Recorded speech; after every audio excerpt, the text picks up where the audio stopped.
ready to go? Yeah, I guess let's see everybody. Hi, George. Hey, dog. Joe, is that priest here or reverend? Fred Houser. Chris.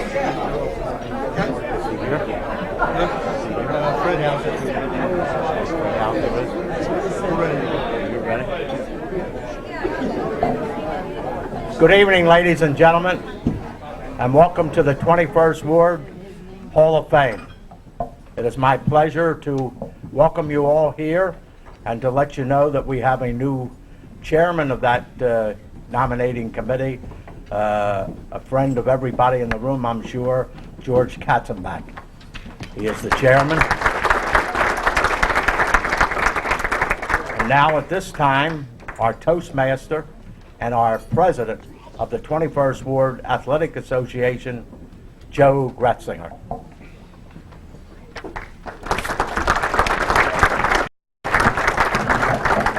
We're going to wear this mic out, Lou, if you and I keep switching here.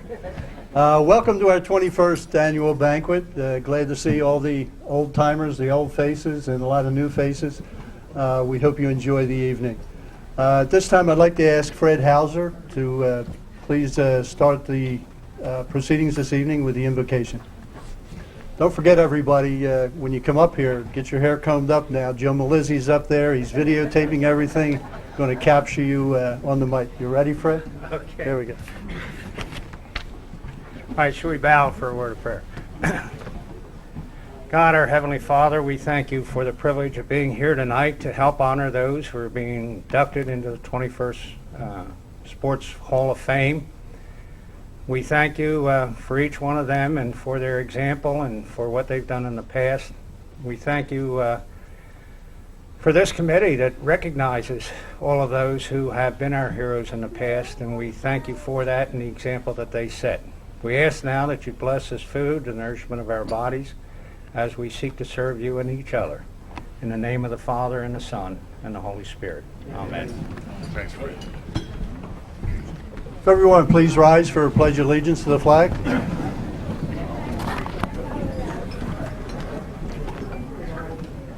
I pledge allegiance to the flag of the United States of America and to the republic for which it stands, one nation under God, indivisible, with liberty and justice for all.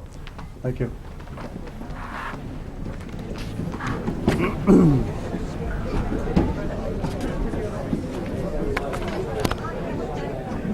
This is somewhat of a special evening. We'd like to start the evening. If you notice, the program book this year is dedicated to a gentleman that we're all very proud of and remember well, Joe Donahue. I'm quite uncomfortable up here starting this show without Joe tugging on my shoulder, and we want to remember him forever. 21st Ward Athletic Association has made a decision that we are going to remember Joe annually by presenting an award to a student at Holy Family School each year. We have a perpetual trophy that will go down to Holy Family. I'd also like to initiate this program by presenting to the Donahue family a memorial that we have for them. Bill will accept this on behalf of Lovey. Lovey is here with Bill and daughters Marianne and Joan. Bill, if you join us up here.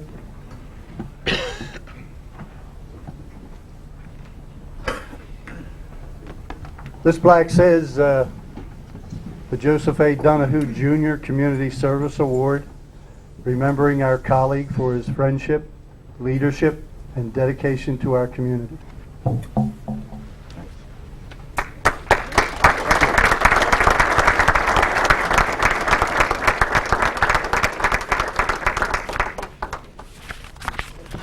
That's the easy part. Sit back and relax. We're going to serve dinner.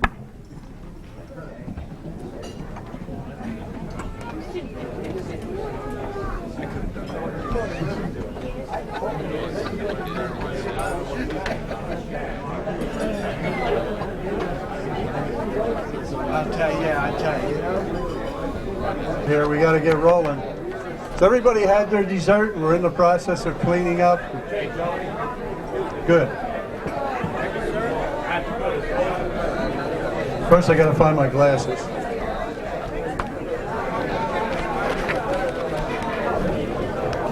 While we're still in the process of cleaning up, I'd like to take the time to introduce some of our special attendees here. Although everyone here is special, some of the folks we might want to note. We do have a representation from the Roxborough High School Sports Hall of Fame. Over to my right here, we've got Ron Halley. I don't know if Ron's here yet. I haven't seen him come in yet, but Ron's supposed to be over there. Fred Hauser, Cliff Hubbard and his wife Gladys, Loretta Bunch, Ed Peters, Joe D'Angelo, and Jack Harmon.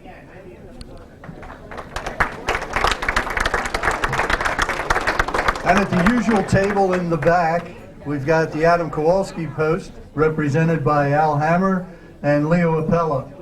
Also, I got the glasses on, I can't see that far. Also, Paul Franson Sr. Where's Paul hiding? He is a past commissioner of the 21st Ward Junior Baseball League. He's currently on the YMCA Executive Board.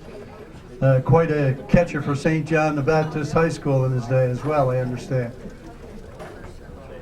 Where's Bill Shirley? First president of Wissahickon AA. Also a pretty good bartender here, I hear, 4 days a week. Not bad? I'm not with her. Bill told me to say that. Bill said. I'm not with her. And again, my pleasure to introduce Tom Hicks, the first president of 21st Ward Athletic Association, also very active with the Indians Athletic Association. It's quieted down. My official duty and pleasure is to welcome everybody here this evening, to congratulate our inductees. We're adding 5 more wonderful inductees to the long list that we've got. Last count, I think we've got 103 inductees into this Hall of Fame. It's a pleasure to see you here. Welcome to our past inductees, their families and friends. I'd like to introduce the officers of the 21st Ward Athletic Association. Vice President Lou Capiella. My lovely secretary, Tosh Molesky. Treasurer, Joe Flaherty. And as you know, a guy that plays a key role in putting this whole thing together with the seating arrangement and all. And our new Hall of Fame chairman, George Katzenbach. Staff photographer, John Moffa. Special thanks to the Hall of Fame committee for the fine job they've done again this year. Over the years, we've really put some fine folks into the Hall of Fame. We still have many more that can be added into this Hall of Fame, and they're going to work diligently trying to find a place to get everyone in here and recognize them for their accomplishments and their contributions to the 21st Ward. Let me introduce some of the folks that are representing the 21st Ward Athletic Association organizations. From the 21st Ward Basketball League, John Moffa. 21st Ward Junior Baseball, Deputy Commissioner John Hogan. 21st Ward Senior Baseball, Terry Morris and his wife Linda. Jerry and Debbie DiStefano are here also. For the Ivory Ridge Panthers, Joe Kineski and his wife Roberta, and also Donna Molesky. Roxborough Eagles, Kevin Smith, I think he's got the whole board here. Bopper Furmeister, Mark Monahan, Joe Horan, Tracy Riley, and George Kurek.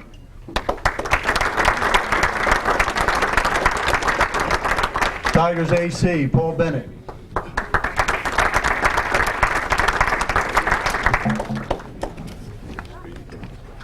Did I miss anybody? Speedy's here. And more importantly, Mimi's here.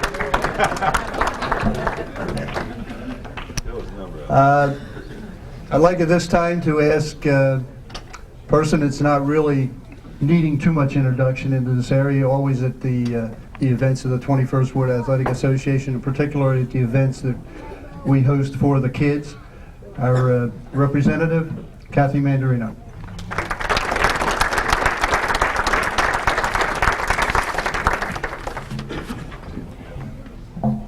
Thank you, Joe and board, and good evening, everybody. It's always a pleasure to come to an event of the 21st Ward. Sometimes it's throwing out the baseball or the softball, and sometimes it's greeting folks at banquets. But all the time, it's my pleasure to be here with you. We all know the 21st Ward AA and all the 21st Ward sports teams are about fellowship in our youth. But they're also about family, and I think that's what nights like this really demonstrate to me, is what a big family we are in the 21st Ward, and in celebrating each individual family who are here to honor, along with us, this evening's inductees. So to the families and to the inductees, Bob Drygas, Cliff Hubbard, Gordon Kennedy, Ed Lowry Jr., Jerry Maiden. Congratulations to all you. Thank you for including me in your night.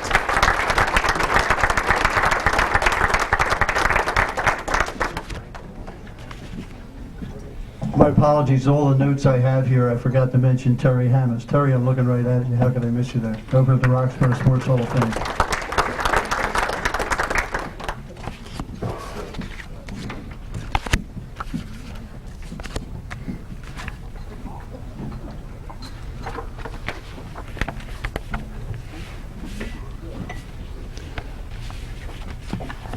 Let me introduce our past inductees that are here with us this evening. Representing Lou Bonder, Eleanor Bonder. Please stand as I call your names out. Todd McFarland, Speedy Morris. Representing Tom Loughran, son Bernie Loughran. Lucille Lyde. Representing Gene Appella, Leo Appella. Junie Maiden. Representing Babe Gagliano, Frank Gagliano. Bill Murphy. George Bass. Ron Halley. George Katzenbach. G. Bennett Jr. Al Little. Ed Boone Jr. Fred Hauser. George Conowall. Tom Conboy. Sid Young. Teresa Hammes. Chris McInerney. Butch McNally, Bill Boone, Chuck Clark, Joe D'Angelo, Jerry Farrell. Who'd I miss? Everybody stand up. All you guys stand up. We want to give you a big round of applause. Congratulations for your contribution.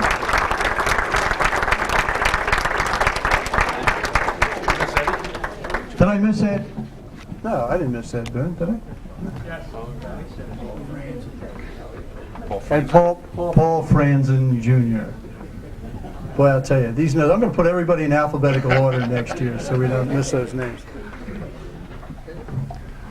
Councilman Michael Nutter could not make it this evening, but one of the things that he does for us each year is he does prepare and puts a request into City Council and gets a citation that is issued to each one of our inductees. And they all read very similarly. We'll read one to you, and each one of our inductees will receive one of these as they come up. The Council of the City of Philadelphia is pleased and proud to join the 21st Ward Athletic Association in congratulating you on the occasion of your induction into the Sports Hall of Fame. The Council notes that through your determination and discipline, you brought distinction to your sport, and today you bring pride to this community.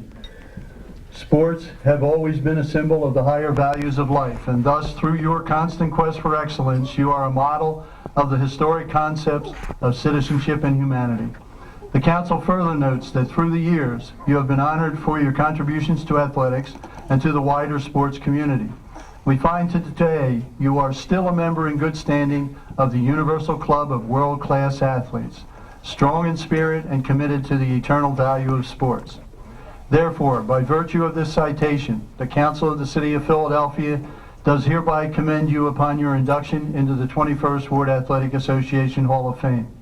We thank you for your contributions, and we extend to you the respect, admiration, and very best wishes of this legislative body. Congratulations.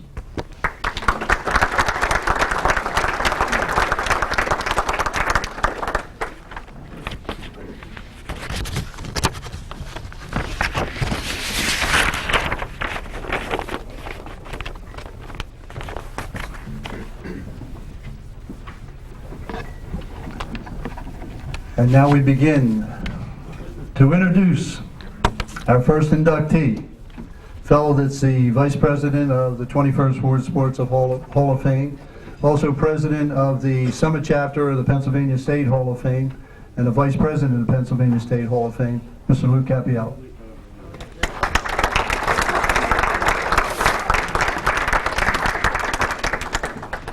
Joe, you always have it up high.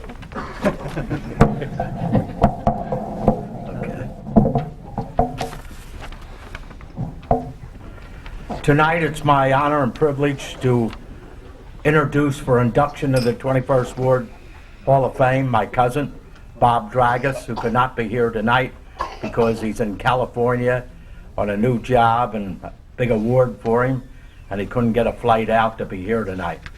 So I will state his credentials. Bob started his golf career at Roman Catholic High in 1970 and played 4 years, during which time Roman won 2 Southern Division championships in the Catholic League. He was also voted All-Catholic 3 years and also captured the championships in the American Legion Junior competition, was a runner-up in the Philadelphia Junior Championships, and played in the junior team intercity matches. In 1973, Bob was selected as an Evening Bulletin Scholar Athlete and was rewarded with a trip to the White House. Bob went on to Temple and played on the Owls golf team 4 years, during which time Temple qualified for the NCAA championships 3 years, while the Owls were undefeated in the regular season 3 times. Bob captained the Owls in 1975 and 76, and in 1975 he finished first in the Southern Regional qualifying round for the ECAC championships. In 1976, Bob was the runner-up in the Patterson Golf, finishing ahead of world-class player Jay Sigel. He also was the runner-up in the Silver Cross tournament. He finished second 3 times in the Sandy Run Country Club Championships and was also the runner-up in the Pocono Farms Country Club Championships. And Bob was the runner-up in the Philadelphia Golf Association Father and Son Championship. It is my honor and privilege to introduce, for the acceptance of his son, Bob, who could not be here, his father, Joe Dragas. So, Mr. President, I'm presenting Joe.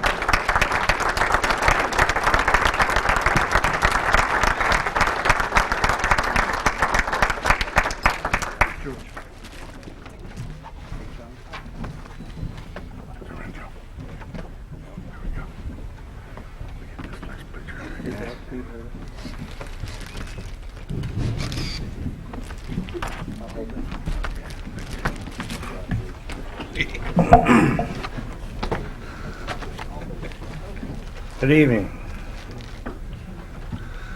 I'd like to thank the committee and especially Joe Flaherty for all that he has done. I am so proud to be Bob's dad.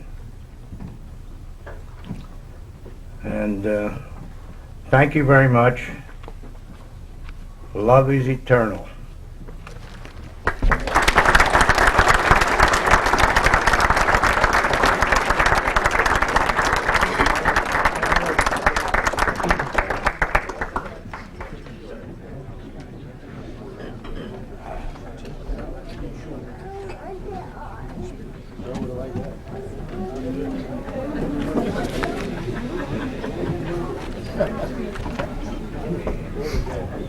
To present our next I'll bend over, Lou. To present our next inductee, fellow that's the past president and founder of the Summit Chapter of Pennsylvania Sports Hall of Fame, also a past inductee of the 21st Ward Sports Hall of Fame, Mr. Joe D'Angelo.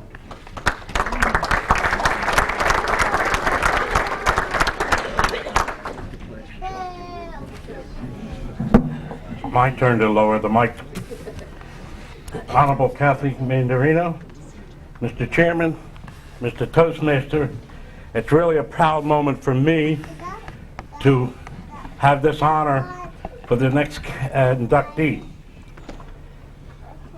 Good evening, ladies and gentlemen in sports.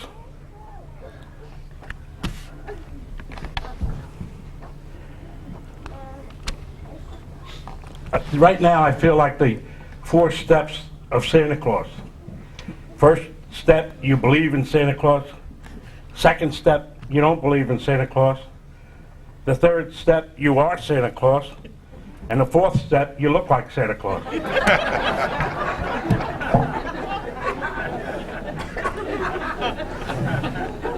You're not allowed to laugh, Joe. I feel I know the next inductee as well as anybody. I think we go back to when he played high school football.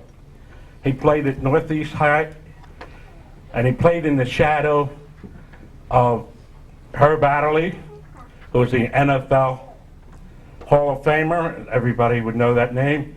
And another name by Angelo Coya. They were run right with one guy and then run left with the other guy and scored a lot of points.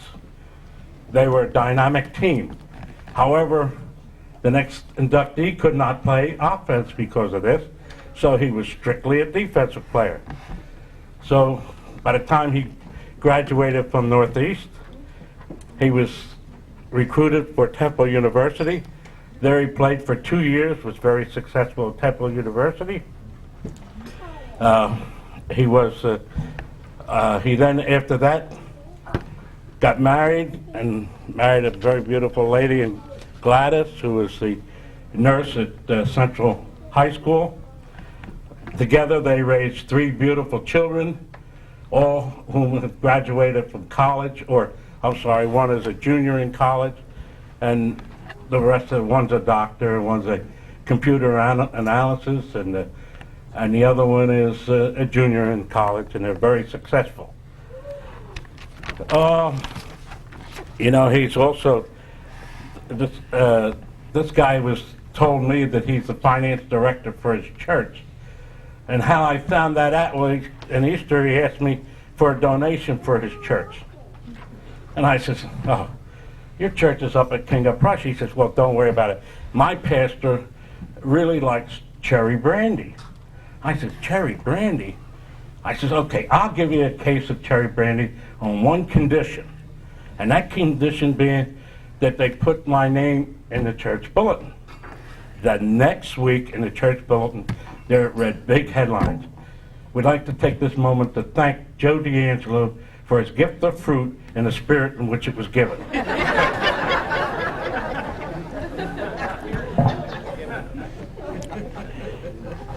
Now for some of his accomplishments. He's now the director of athletics at Roxborough High School. He's the head football coach. He's a head baseball coach. He's president of the Coaches Association. He's a coordinator of the girls basketball and public league. He's past president of City All-Star football game, which is played in May every year and benefits all the kids that play in the game. During the summer, he teaches tennis. When you want something done, you ask a busy guy, and he's the guy to ask.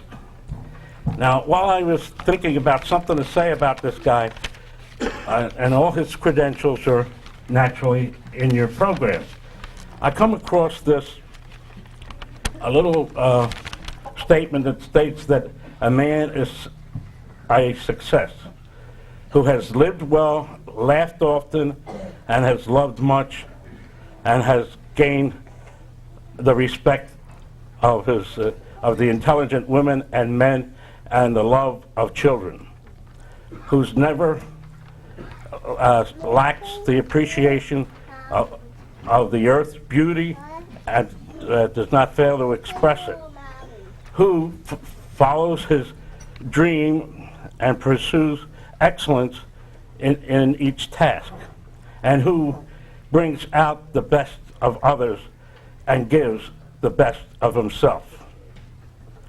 Ladies and gentlemen, that speaks for Clifton Hubbard, and congratulations to all the inductees today. And Mr. President, I am proud to present for induction into the 21st Ward, the Honorable Clifton Hubbard.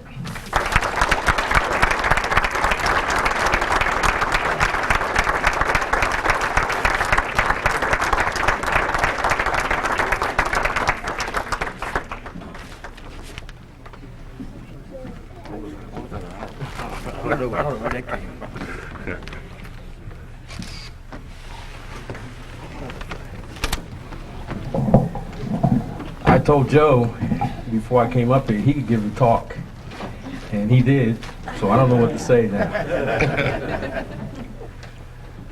I would like to, first of all, introduce my wife Gladys and ask her if she would stand.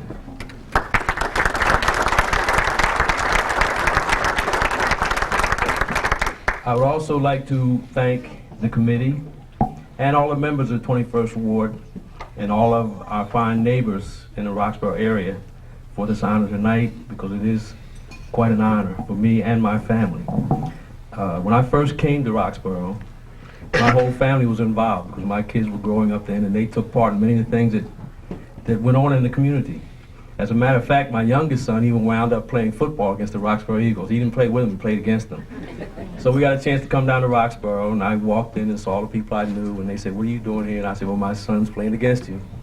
I don't remember if we won the game or lost the game, but that was beside the point. I think we all had a good day. We all enjoyed ourselves. I saw quite a few people who I hadn't seen in quite a while. When I first came to Roxborough, which I've been in this area quite a number of years. I've been at Roxborough since March of 1966. I think that makes it 32 years in March. But my ties in the Roxborough area go back beyond that. I didn't know it then, but at Northeast High, we had a couple of guys at Northeast who were from Roxborough. And I wasn't in the thing then, you come from this neighborhood, you come from that, we're just good guys. I only got a chance to play against Roxborough, but some of my best friends wound up being on the Roxborough teams. And I was fortunate enough to play with quite a few of the people from Roxborough, because when I played American Legion ball, we played for Walford Post. And that team was made up primarily of guys from Roxborough area and from the area around Simon Gratz. So I got a chance to play with Bobby Warner. And I got a chance to play with Jerry Maiden. And I'm sorry, I understand he's not here tonight. I really was hoping he would get here so I could see him, but I haven't seen him since we played American Legion ball. And I got a chance to play against Tommy DeLuke and Georgie Quinn, Lou Piniella, and guys like that. So I had quite a grounding in the Roxborough area already, not knowing that I would wind up coming to Roxborough to teach. But it has been a great 32 years. I think I've spent more time in this community, more of my life in this community than I have in any other community. I've been here longer than I was in the community where I grew up. I was here longer than I've been in the community where I live now. So Roxborough is my community. And anything that I may have done during the years I've been at Roxborough really was my pleasure to do, and it really was nothing but enjoyment. As a matter of fact, I think probably I had the opportunity to coach somewhere along the lines of about 1,200 young men and young ladies who came through the 21st Ward. And one of the things I always found when these kids came and played for us, they already had quite an outstanding background in the types of things they need to know to play, because they had come through a group of outstanding coaches when they came through Roxborough AA. So when they came to Roxborough, they already had the fundamentals, and all I had to do was to get the guys together and say, look, we got to play as a team. You guys already know how to play the game. Let's put that all together and be a team, because in order to win, it really takes a lot of teamwork. And most of them already had these ideas of teamwork. They may just not have all played together as a team. They all had the fundamentals they needed. So when we put the thing together and they got out there and they played together, then we were always successful. That made it easy all the time. I always knew that even though we had an all-senior team, the next year we would be okay because we have another group coming through from Roxborough AA. And sure enough, they came through and there we were right back there at the top again. I see a lot of guys here tonight who played for me. I would ask them to stand up. They might feel a little bit, I'm not going to say embarrassed, but they may make me show my age too, so I'm not going to say that. But I even see a guy who I coached against, and I didn't even know he was here until they called his name. I see Al Little back here. And Al and I have got a chance to play again a little also. We played football together. I played against him and with him as far as football is concerned. So I have quite a bit to be thankful for as far as being associated with people in this community. Again, I'd like to thank the committee and thank those members of the Roxborough AA for this great honor tonight in inducting me into the Hall of Fame. Thank you.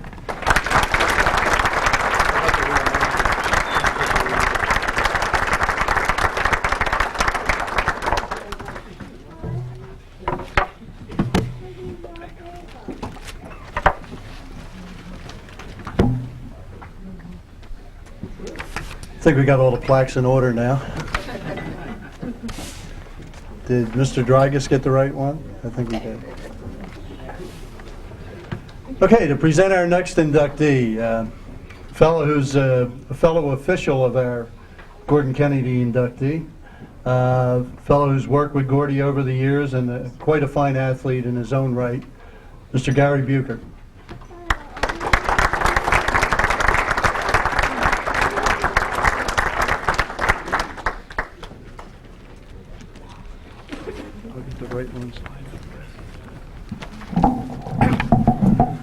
Thank you, Mr. Chairman and committee. I need my glasses.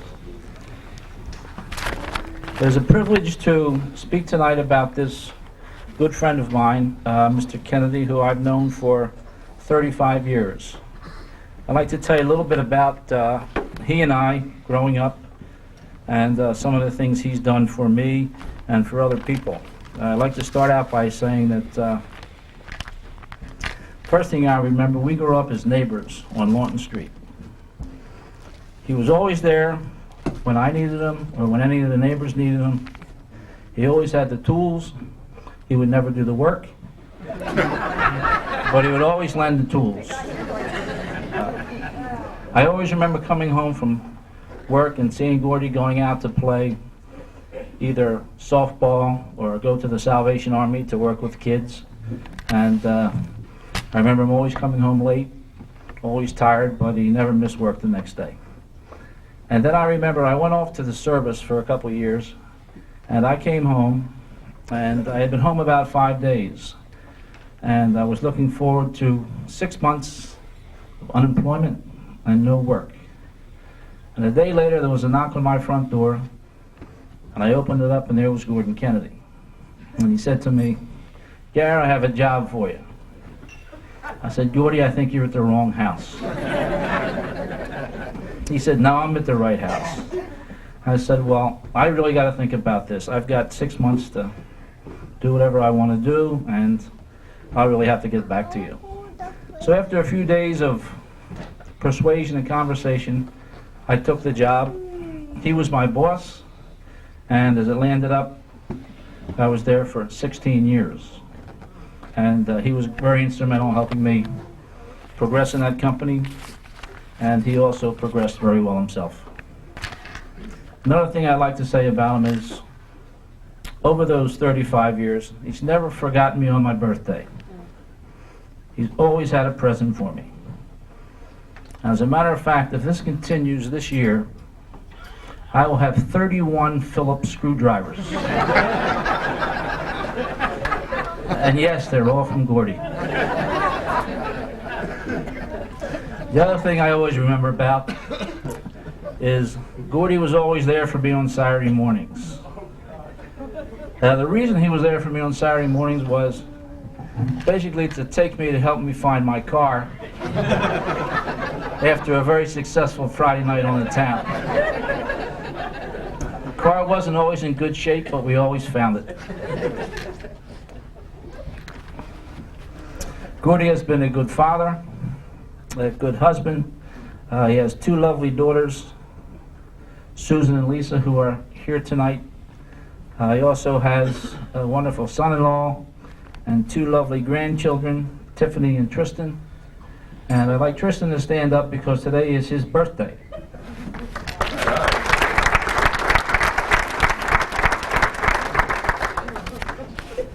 Well, now I'll tell you a little bit about why Gordy's here tonight and being inducted to this wonderful 21st Ward Sports Hall of Fame. He started his sports career at Dobson Elementary. He played football, basketball, and softball in the after-school competition at Northlight Boys Club. He was on championship teams on all three sports. At Roxborough High School, he played JV and varsity basketball and football. In 1955, 1956, and 1957, he was the starting catcher on the varsity team and batted .465 in his senior year. It did not state in that article who was the official scorekeeper. I think it was me. He was recruited by the Chicago White Sox and the Phillies. He also played for the Roxbury AA Pendel team, coached by the late Bill Winterly. In 1957, he was involved in a serious car accident that caused damage to his right arm, damaging his chances for a professional career. Even with the damage he occurred, he still had a tryout with the Pittsburgh Pirates in 1960. Gordy played for the Wissahickon Hawks in the Philadelphia Major Fast Pitch Softball League, and for 20 years played locally in the 21st Ward Church League.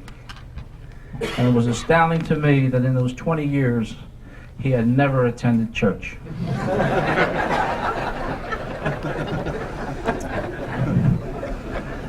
Gordy started officiating all sports in 1960. In 1965, he started the Roxborough Umpire Association. It started with 10 men and ultimately grew to 80 men.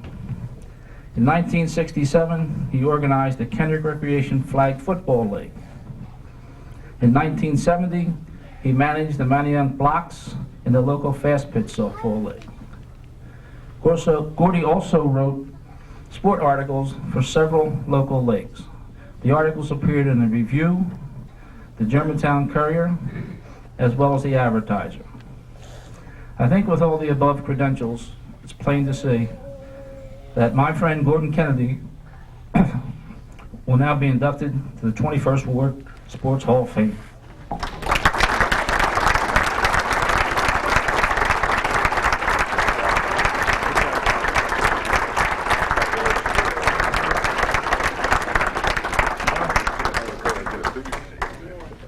Use the wide lens.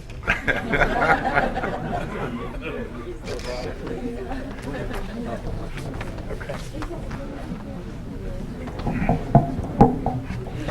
I think after listening to Gary, I said to somebody after I read the article in the paper, I started thinking, geez, that must be pretty good. Gary's resume, so to speak, was basically pretty good, Gary, but the 20 years of the church, I've been to church. Somewhere I wish I could have gotten you in between. You know, when I look around this room, I mean, everybody is a story. I mean, everybody in this room is a story. I look table to table. Tonight I was at the Lowry table, and Ed's mother I graduated from grammar school with, and sitting next to him is Elwood Bailey, and his brother was my best friend all through school. And I was telling a quick story that of any of the people, you have to be old enough to know what Mount Vernon Christian Organization was down on Umbria Street. And every Friday night you could go in, you had to go to a Sunday school class, but for 3 cents you could go skating in the gym. 3 cents. Well, I would go up to Elwood Bailey's house, and Mrs. Bailey would be just after they'd eaten dinner, it'd be time to do the dishes. So she'd say, my Brucey's not going anywhere till he does his spelling work. This was a ritual that went on. So when I went up to Bruce's house, I would copy all of our spelling words down. So Bruce would always come in the room, and his mother would be out in the kitchen, And she'd holler the word out while I'd hand Bruce the paper, and he'd spell them. She said, "Brucey, you sure are doing wonderful." The only thing wrong, Mrs. Bailey wasn't as dumb as I thought. She caught me. But, you know, I've said to a lot of people, I'm 21st Ward bred. I'm a Roxborough Manayunker. I don't think there's any other place to live. I've had a chance, when my Morris Wheeler Steel Company went out of business, I had a chance to go to Baltimore, and I couldn't leave the community. To me, it's the only place. I just cherish the fact that I live here, and everybody in this community is great, and everybody is involved with somebody else here. You live in Roxborough, Manayunk, and you know everybody. Tonight I just saw the two Boone boys, Billy and Eddie, and I mentioned to Eddie that I can't guess the year, Eddie, but it was probably in the mid to early 60s, and I had a friend that was assigning preliminary games to the 76ers at the time. So I took a Biddy League team down to play a preliminary game before, and one of the few names that I can remember that played on it was Eddie Boone, and that's going back, Eddie, a lot of years. And young Billy was just telling me a little story about when he was pitching. I don't know if he's trying to blow my head or not, but it was quite a nice compliment. He said he'd thrown a few pitches in the game, and I called them all balls, and he said that I was making a little bit of a disgusting gesture, and he said that I called timeout. And I walked out to him, and I said to him, three of us know where that pitch was at, and three of us know whether it was a ball or strike, and that's the catcher, and that's you, and myself. And I said, so you throw one over the plate, and I'll probably help you. And I can only tell you this, I never heard another complaint from him all the time that he pitched. But I usually wasn't so nice with my words. I'm glad that he told me the way it come off. But I said, when I look around the audience, and I have to mention, some of you know him, some of you don't know him, but Jimmy Newberry. And every day during the summer, and I guess we were 14, 15, and I have to throw up some names from my childhood.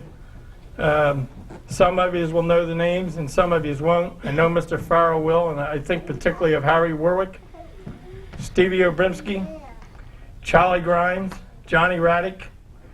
There must have been 20 of us every day of the week, 9:30 in the morning. We were at the mud flats, and we played ball till 4 o'clock. That was time to eat.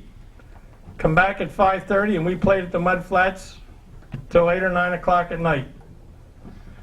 But my one story about meeting Jimmy Newberry, and I'm guessing he was 7 years old, and we were playing, and I'd finally hit the first ball that I ever hit out of the field. And I was so thrilled. I'm running around the bases, and Harry Warwick, you had to know Harry Warwick. He was 6'3" at about 120 pounds, a nervous wreck of a guy. And he ran down, and he comes running up the field, and he hollers, Gordy, you killed a kid. So, my God, I start running down and laying in the middle of the path like this with a well on his head that you couldn't believe. My buddy Jimmy Newberry, when somebody tells me that hit in the head, he's the same way today. Jimmy, I love you. The only thing I don't like, he's now nice enough that he plays golf with me almost every week.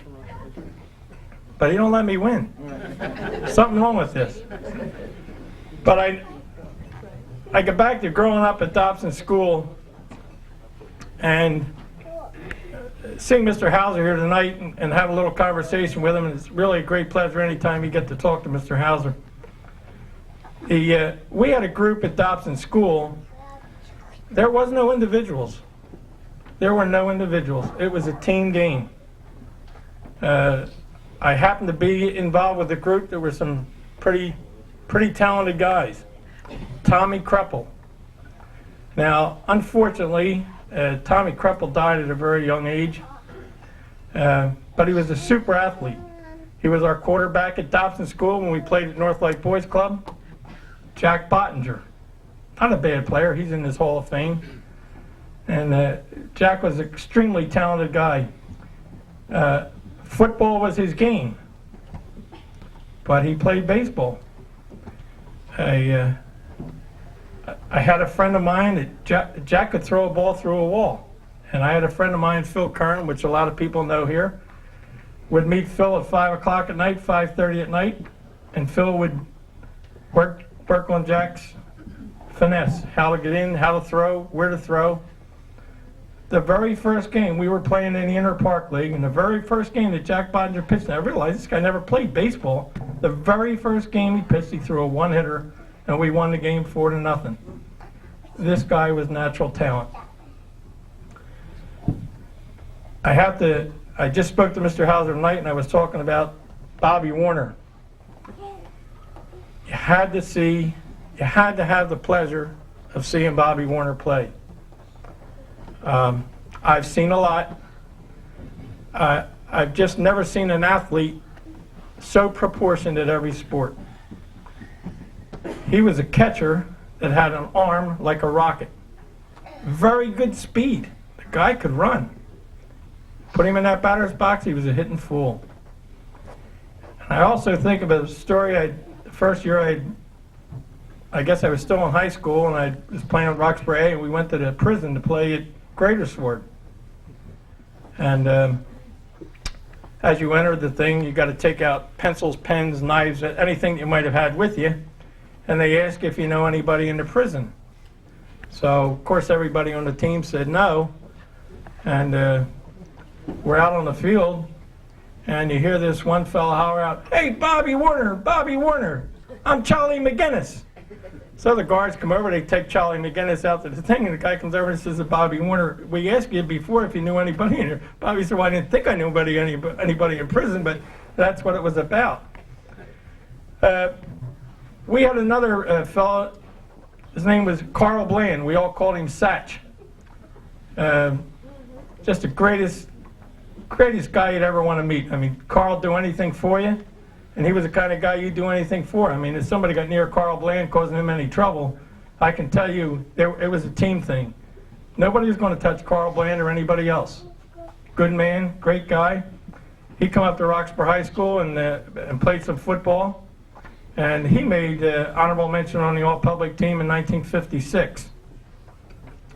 So, as I was saying to Mr. Hauser tonight, from what we brought up from Dobson School in Manayunk, we had a pretty good group of guys to go with. And I keep mentioning Tommy Kreppel, and I mean, just, this guy died,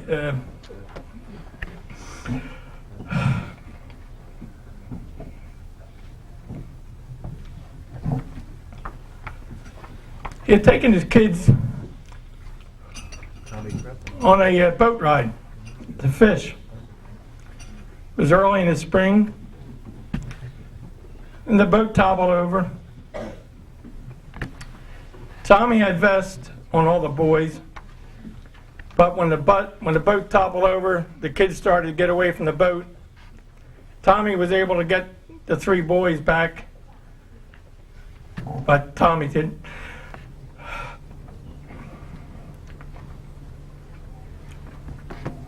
Tommy didn't make it. Tommy was all public at Roxbury in basketball and in football. When I organized this rough touch football league at Kendrick, Tommy came in with the Ivory Ridge Panthers team. Nobody in that league had used T formation yet, and Tommy kind of brought the T formation into the rough touch football league. After Tommy brought it in, I mean, everybody started, hey, we're going to go to T formation. We brought players in, I mean, everybody you could think of that had a name at that time came up to play football at Kendrick. Another local guy, and his name was Steve Michelik, which I think a lot of you people know. And I'm not sure, Al, whether he came in with your team, but he played with the Pottstown Firebirds. He played at Roman Catholic here. I believe he played with Tinicum.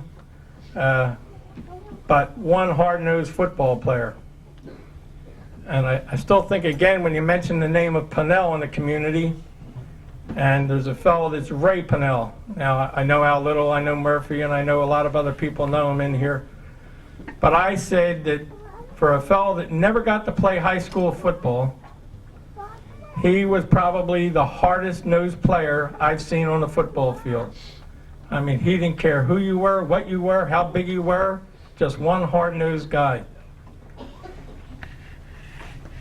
Another one I'd like to mention tonight is a fellow by the name of Jack Wagner. And as Gary mentioned, I took over managing the Manayunk blocks at a particular period. And I told the fellows, I said, look, I said, I'm pretty receptive to your offer, but I want you to think a minute, I said, because there's only one thing I know in baseball. And I said, that's to win. I said, we're going out and we're going to have a winning team, or we're going to give the best effort that anybody ever had, which really means that some of you fellows here right now are not going to be playing. So they come back as a group and they said, Gordy, we would like you to take over the team. Well, here are these windfall profits. Boy, did I get one. I got Jack Wagner. We had banned Jack Wagner from playing in the league, and I was probably part of Barron. I didn't want him to pitch against the team I had, but now I was going to get him, so I might as well take advantage of it. And I had the privilege to have Jack Wagner pitching on our team. And I would just like to go back a few years because it makes me think I see John Maiden here tonight. And back in 60 or 61, I don't remember the exact year, but we went down to play with the Wissahickon Hawks. And Jack Wagner was pitching in the major leagues at that time for the Hawks. We went out to play Fishtown. And we played a 17-inning game at Fishtown. Jack Wagner pitched all 17 innings, and we lost the game 1-0. Fishtown had a pitcher whose name was Herman Skay. And I would say if you're ranking pitchers in the world, Herman, if he wasn't third, he was fourth or he was fifth. I mean, this guy really had a name and he could pitch. He eventually had a team that was called Herman's Hobos, and he died on the field, had a massive heart attack and bit the dust. But on that particular night, there were 68 or 69 strikeouts in the game. Jack Wagner had one less than Herman Skay. And I just thought that was the most phenomenal thing I ever saw. I mean, I didn't believe I could strike out 6 times in one game, but if I batted 6 times, Herman Skay struck me out 6 times. I never hit a foul ball. I never got close to it. This guy could pitch. But Jack Wagner matching pitch for pitch. In the 1970 or 71 year, we changed the name from the Manayunk Blocks to the Wolfington Chevrolet. And we did win that league that year. There was a lot of tough competition. Jamestown was always probably the toughest opponent that we could have. Wissahickon Hawks were always up on the top of the deck with Danny Volpe, Al Littles, Ronnie Maidens. It was really, really, really probably the best fast-pitch softball league in the city of Philadelphia. I just like to think I keep seeing John Maiden and having the privilege to play with John just that one year. And I'll tell you, if there was a Maiden that couldn't play ball, I'd like to know where the hell he was. I mean, Jerry, Ronnie. I'll tell a quick Ronnie story that Ronnie may not even remember. But at this time, I was playing for the Salvation Army. I was also athletic director for him at the time. And Ronnie stole second base on me. I couldn't believe that anybody could steal second base on me. Well, he not only stole second, he stole third. This was a 0-0 game. Ronnie's on third base, and all the Maidens are thinkers. You better realize when you're playing ball, everybody becomes thinkers. Well, our pitcher struck out the next batter, and I wasn't thinking. I thought there was 3 outs. I took the ball and rolled it to the mound when Ronnie Maiden come across the plate and whipped our tails 1-0. I can guarantee you that never happened to me again in my life. Every pitch I hollered what the count was, but you got to think when you're playing ball, you got to think when you're officiating, and you got to think with everything you do in life. And I think that one thing about sports, and Winnie, the girl that I live with, her grandson's playing sports. He's 12 years old.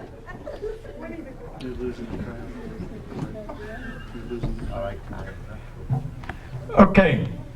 Her grandson just started playing ball, and I guess my message to this is that keep the kids as involved in the game as you can. I think the more that they get involved with sports, and you don't have to worry about too many other things that are happening. And I thank everybody here for the night. I appreciate it. Committee, thank you very much.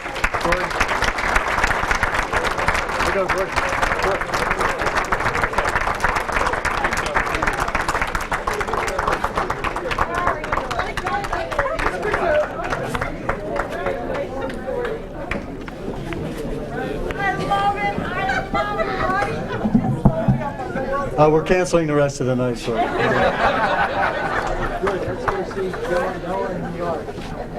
Gord, I love you. You get into it. You really do.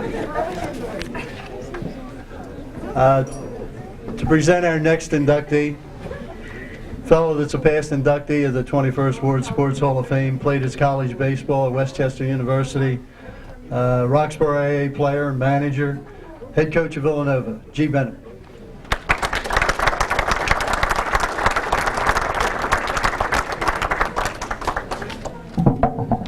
First of all, I'd like to thank the committee for continuing this event.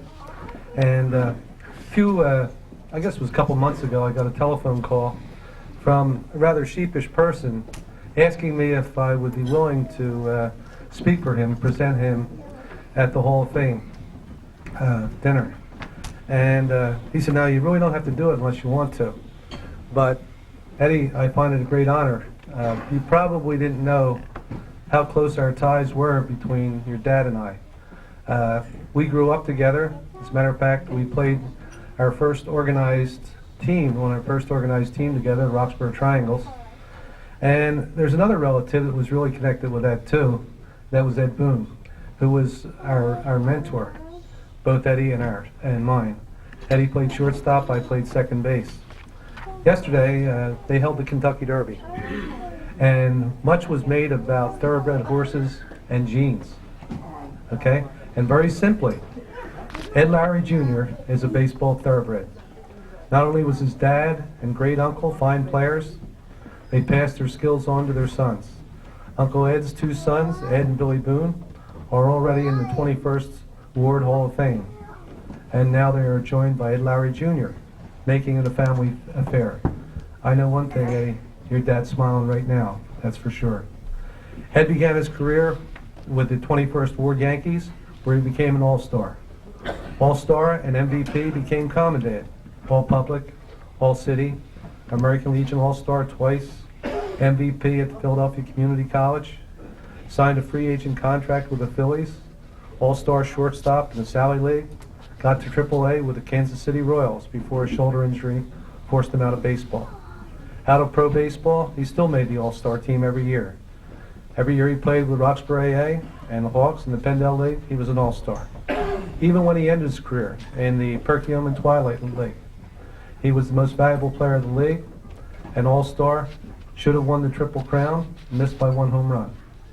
Eddie also did a little helping of me when I first started to coach at St. Joe. I know my last year at St. Joe, he went to Florida with us, helped out with the infielders and did a real nice job. And right now he's continuing his career helping his young sons in baseball. And with guys like Eddie still in baseball, baseball's in good shape. It is with great pleasure that I present Ed Larry Jr. for induction into the 21st World Hall of Fame.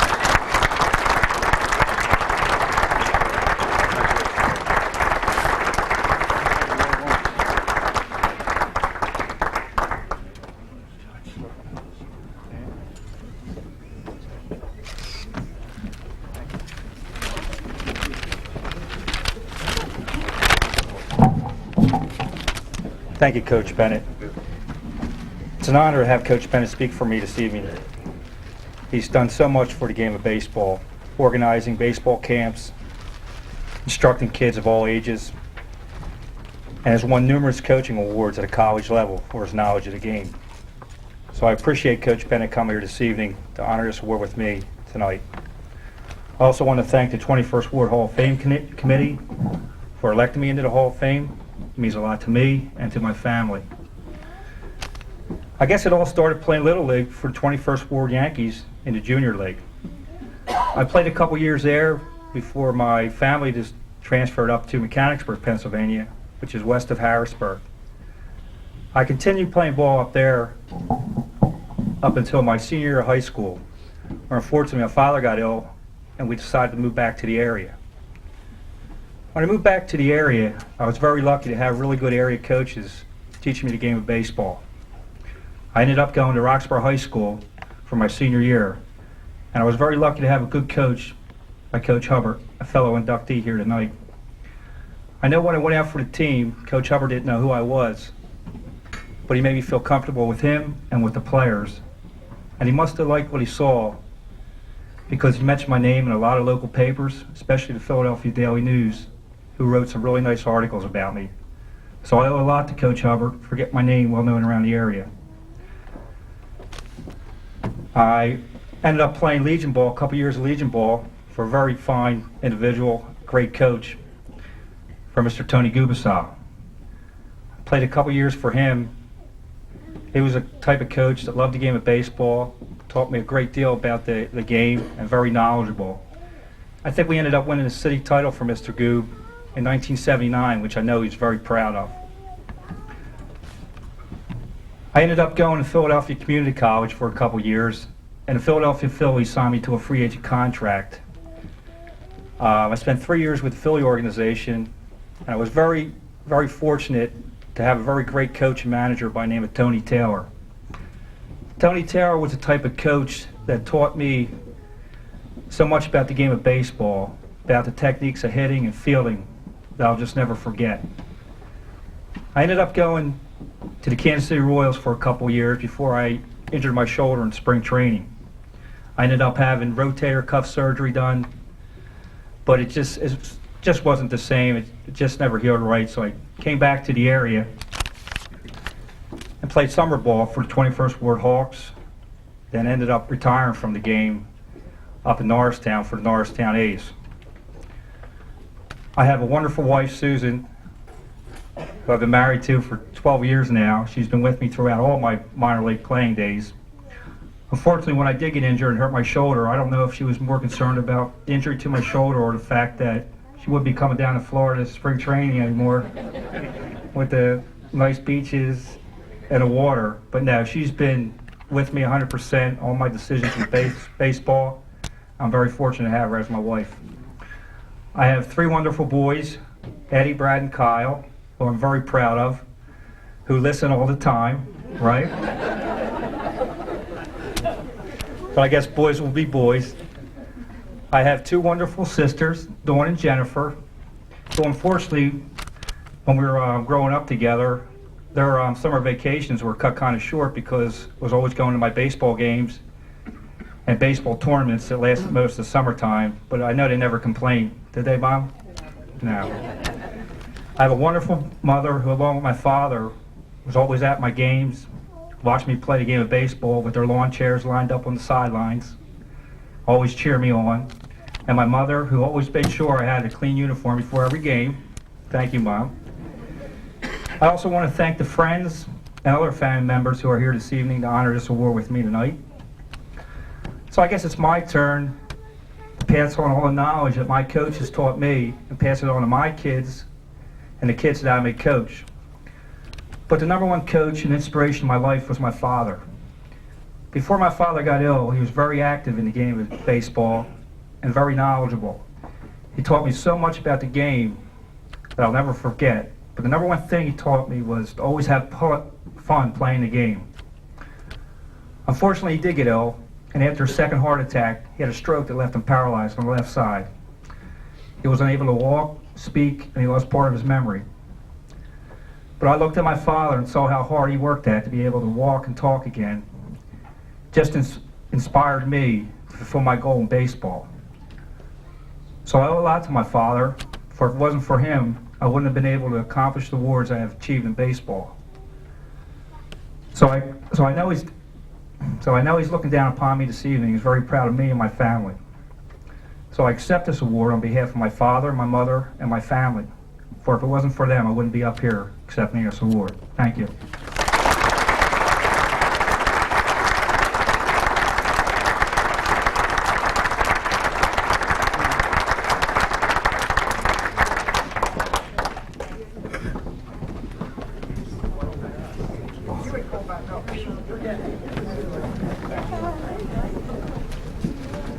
Gentlemen, to present our last inductee of the evening is All-Star Roxborough High School player, also All-Star at Kentucky University, past inductee of the 21st Ward Sports Hall of Fame, and just happens to be currently our Hall of Fame chairman, George Katzenbach.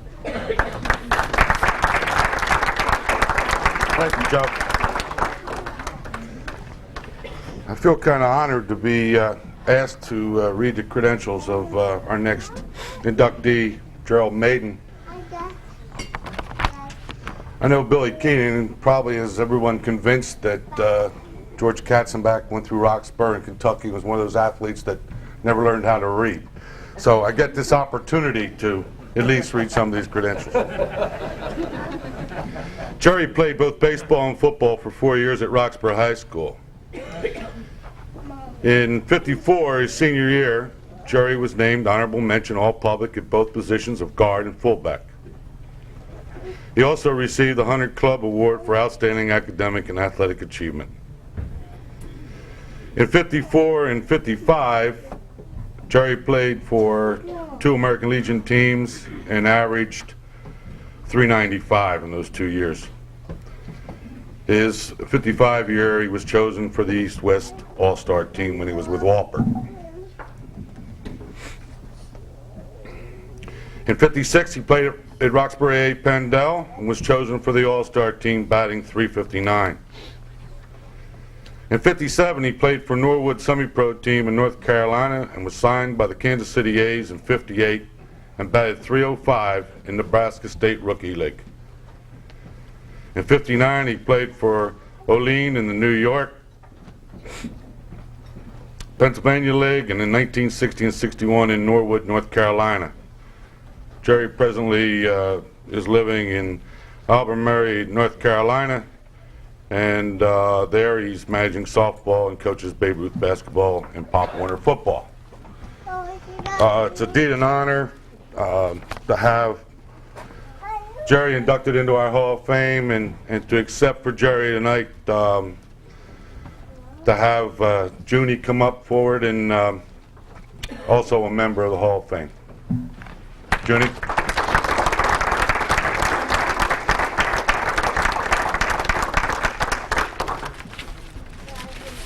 Thanks, George.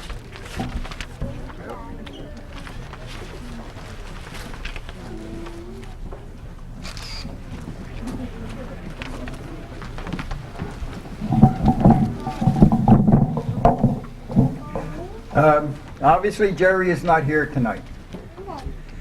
He's in North Carolina at Albemarle. And he's been down there since 1956 with my other brother, our younger brother, Tommy. My dad's business relocated down there. He was the traffic manager for Collins and Eichmann's, which I'm sure there's quite a few people in here that know that name. They relocated to Norwood, North Carolina in 1956. My brother Jerry and Tommy went south, and me and my brother Ron are up here. So we got split right down the middle. But he can't get here tonight because he's got some special jobs that he's doing. He's going to retire at the end of August, and he's used up all his vacation time, and that's why he's not here. So he said, tell the group he's very thankful. He appreciates the award, and he wished he was here. And of course, I would like to say to the committee that I'm very happy that I'm here to accept for him. Thank you.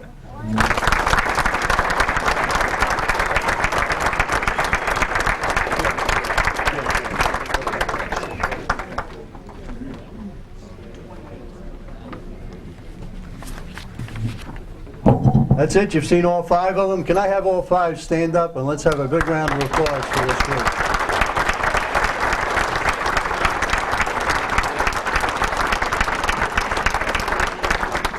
Congratulations to all of you. Presenters, fine job. Tosh Milewski, fine job also. I'll tell you, he's doing a heck of a job. You know, things like take the plastic off the awards so the pictures don't shine. But most importantly, it's nothing in the second period, Flyers in Toronto. Keeps me posted. How's Noah doing, Joe? There was a flood. They had 2 animals of each kind. They got Okay, just want to give you a couple reminders, if you would. Take a look at the nominees that we have for induction into the Sports Hall of Fame. If you have any people that you think would be deserving of being considered for induction into the Hall of Fame, see one of our members of our committee, please let them know. And just introduce the committee to you. George Katzenbach, your official duty. Introduce this committee to these people. Well, I got to tell you, last night I had this horrible dream about coming to Keenan's and hoping that this banquet went off for the first one I've been involved in. And I found myself dreaming about being in hell with Speedy Morris and Billy Keenan and myself. And we were all standing around talking about how in the world we got here. But then all of a sudden, through one of the doors, this was one ugly woman. She had buck teeth and hair under her arms. And I'm thinking, wow. And all of a sudden the devil says, Billy Keenan, you have sinned. You must spend the rest of your time in hell with this woman. I'm thinking, wow, this is not good. Another door opens. Here's a woman, it's uglier than the first. I knew she was for me because she was at 4 foot, 310 pounds. And sure enough, the devil says, George, you've sinned, and you must spend the rest of your time in hell with this woman. Sure enough, here comes the other door opening. Marilyn Monroe's coming through. And I look at Billy King, I'm going, what did Speedy arrange now? And all of a sudden, the devil looked and he said, Marilyn, for your sins,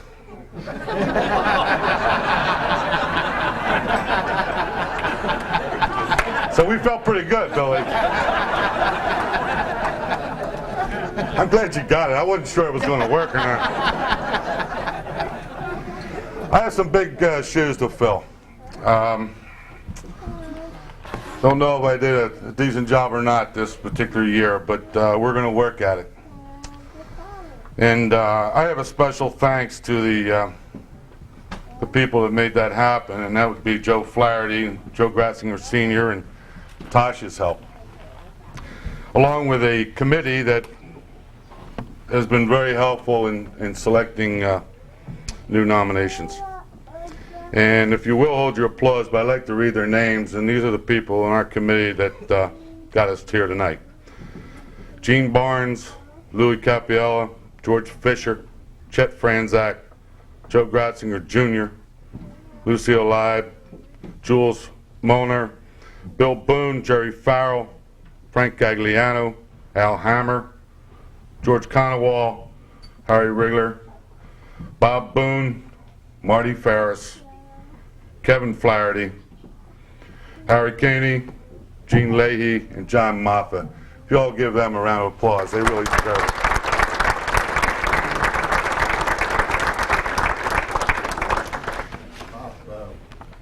I miss Bob? Did I really? What a horrible thing. You know what, Murph? Thank you. It's a big help, isn't he, Bill? Jeez. Bob Bowe.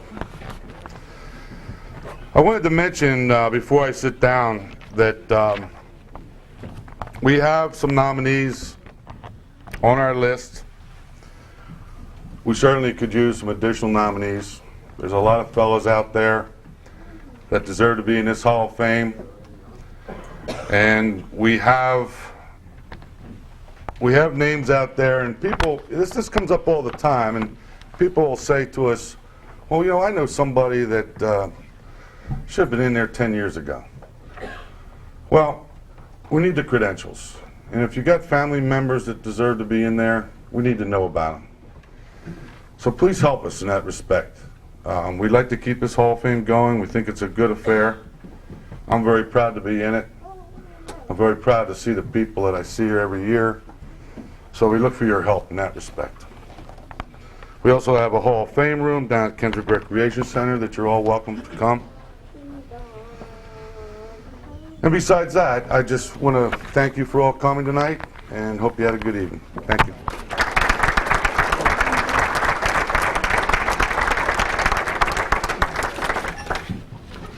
Before I ask for benediction to close the evening, I'd like to have Lovey and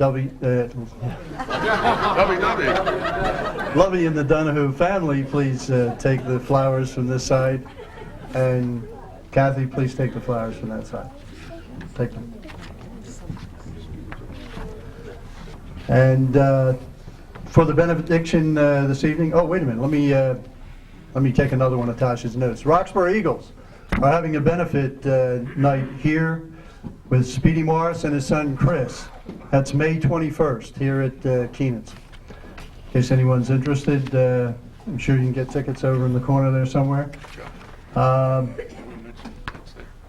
Also, the 21st Ward Pennsylvania Sports Hall of Fame Trivia Night down at Adam Kowalski Post on May 12th. Did I get the date right? 13th? It's in the book. It's in the book. Read it in the book. Also, Roxborough High School Sports Hall of Fame as an induction or an application form. If you want to become a member of that group, you can become a voting member just by filling out the form and getting into one of the committee members.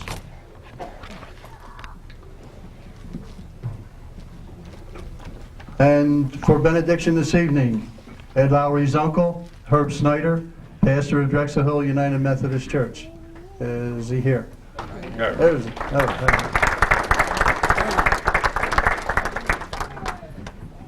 Shall we pray?